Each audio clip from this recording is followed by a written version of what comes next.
persones que ajudem els que ho necessiten i entre tots ens ajudem entre tots.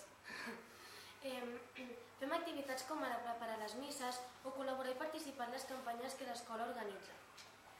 També diria que pastoral ens ajuda a tots a la vida, perquè quan arribes a casa i has fet pastoral et sents orgullós i feliç del que has fet, perquè has ajudat als altres, i això és una alegria molt gran, almenys la que em produeix a mi. Pastoral no és només un grupet de nens cantant i venent coses per les campanyes, sinó que també som un grup de nens que ens ho passem bé, ajudem i a més aprenem com és la vida, perquè no és només aquest dia a dia que nosaltres vivim, sinó que és molt més dura més enllà. I no ens hem de creure tot el que ens volen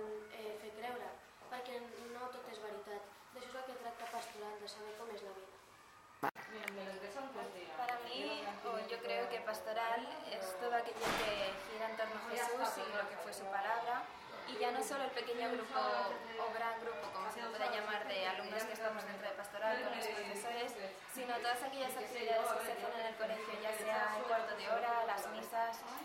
cualquier acción caritativa que salga de cualquier alumno del colegio, eso ya es pastoral.